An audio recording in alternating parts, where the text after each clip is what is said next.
Robert Sherman live in Doha, Qatar. Stay safe, Robert. Thank you so much. Let's bring in Paul Rieckhoff, host of the Independent Americans podcast. Welcome back. President Trump has made it very clear about his intentions for Iran. Let's take a quick listen. Hit a lot of them last night, like 28.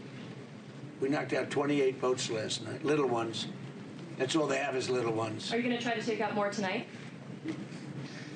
Will we go tonight? You know, normally I wouldn't tell you. I wouldn't tell you, but you know what? There's not a thing they can do about it. So the answer is probably. The answer is probably. So the ceasefire is over. That's safe to say. More strikes possible. The president has reiterated no boots on the ground. But then what will fighting look like moving forward? We don't know. I'll tell you one thing. This has been the worst ceasefire ever. So they've been calling it a ceasefire for months, but they're still lobbing missiles back and forth. The region's unstable. The strait has been unsecured. And I think the real pivotal point here is Iran is in the driver's seat. There's an old saying in the military, don't let the enemy control the tempo. They are consistently controlling the tempo. Even these images we're seeing now, I think, are very significant. Yeah. I don't remember seeing any images coming out of Iran for the last couple of months. That's true. This is coming out of Iran because the regime wants it to be released. They want to make it look like there is support for the regime. They are trying to push the tempo. They are continuing to press Trump, who's now got 40% of our Navy in the region. And we've got 40 to 50,000 troops in the region, which I think is always important to underscore because the Iranians know that. And they can take out Americans with missiles, with drones, and they're trying to do it right now. Earlier in June, it seemed like we were close to a successful ceasefire. Obviously, that's not the case anymore. So where does that leave negotiations currently? In a terrible place. I mean, the only reason we thought we had something, it was because Trump said we did, right? And we couldn't believe Trump and we couldn't believe the regime. But what we can believe is our eyes. And we know that the strait is not open. The region is not secure. Our military has gotten sucked into something that I think is kind of like a sucking chest wound. It's pulling in our military. It's pulling in our economy. It's pulling in his poll ratings. And the Republicans definitely don't want this because gas prices will go back up. Diesel prices will go back up. Fuel prices will go back up. And the American economy will take a real hit. And it's going to be on Trump. So he's backed himself into a really tough corner here, and I don't know how he gets out of it. When we saw the president, he was holding a press conference with Ukrainian Prime Minister Zelensky. They announced a new weapons partnership. I want to play a part of that as well. One of the things I think we're going to be talking about today, a little birdie told me this, about the fact that we'll give them the right to make patriots. We'll show them how to do it. This way you can't complain that we're not giving them enough. I say, make them yourself. So Russia is moving towards airstrikes over ground attacks. We saw that over the weekend.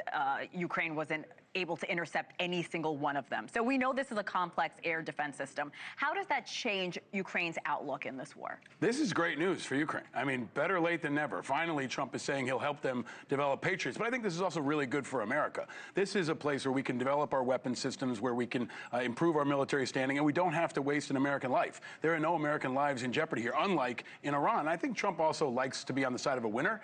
Ukraine has been winning. Putin has been losing, and now he wants to get in on that. And I think that has tremendous upside for our national security, for Europe, and for Ukraine. But the development of the weapon systems is really important because that's good for our military. To be able to develop and test weapons without losing American lives is huge upside for our national security, and that's always been in play. It's about time Trump gets on the same page with that. One thing I thought was interesting, President Trump is saying Russia and Ukraine are very close to a deal. Then he added Putin's a very difficult character.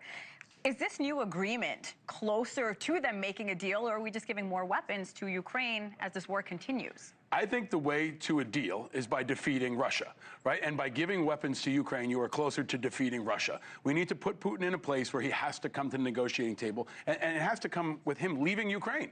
I mean, that is the key negotiating, but returning the thousands of children that they've taken. I mean, this is an opportunity for Trump to step in, to put pressure on Putin and deliver a deal, but it's got to be with a concession from Putin. He's been unwilling so far to concede on anything. But the move to overhead attacks is because he is getting his army completely chewed up. They're taking out 30,000 Russian troops every single month, and Ukraine is on the offensive.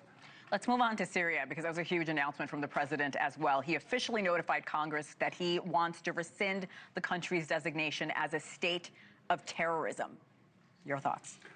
It's upside down world with Trump. I mean, it's more instability in the Middle East. I mean, they're clearly a state sponsor of terrorism. I think that's well documented across the globe, and it's definitely within the United States. I don't know what his play is here. Maybe he thinks it's a way to put pressure on Russia to increase his standing in Iran. Maybe he wants more access to military bases there. We'll find out. I'm sure it'll leak in the next couple of days. But I think the bottom line is more instability. And Trump continues to be really unpredictable, which is very tough for our allies, especially at NATO, which we saw this week with his visit. They just don't trust what he's going to say because he changes so often. Let's come back to the States. Graham Plattner. A lot of people talking about him. Obviously, super PACs, Democratic politicians, they're pulling their support.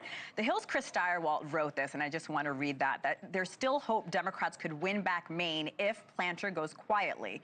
Democrats could quickly get Collins and the GOP back on the defensive. Any chance here that Plattner would do that? Right now, it seems like no. I don't think there's any chance for the Democrats here, regardless. And I've said that from the moment that they threw Plattner out there. I mean, the Democratic brand is in the tank. It's really toxic, especially in a place like Maine where there are so many independents. They're going to ultimately decide this election. Over 300,000 independents will be key here. And they've never been sold on Plattner. Before the Nazi tattoos, before the hate speech online, before now the rape allegations. So they had a bad candidate to begin with who was also way too far to the left for Maine. So I think this is another example, frankly, of how the Democrats aren't going to save you. If you think you're going to stop Susan Collins, you think you're going to stop Trump, this is another fool's errand of trying to support the Democrats. If there was an independent candidate here, like they have, for example, with Senator Angus King, Maine has consistently supported independents. It's a unique place for that, but they can't get one on the ballot because the parties have dominated the system. And now you're stuck with Graham Plattner or someone else who's going to have to make up tremendous ground and probably get stumped. In a short amount of time. Yeah. And Plattner, we should mention, has vehemently denied any of these allegations. He released a statement earlier this week on Twitter. I want to play a part of that.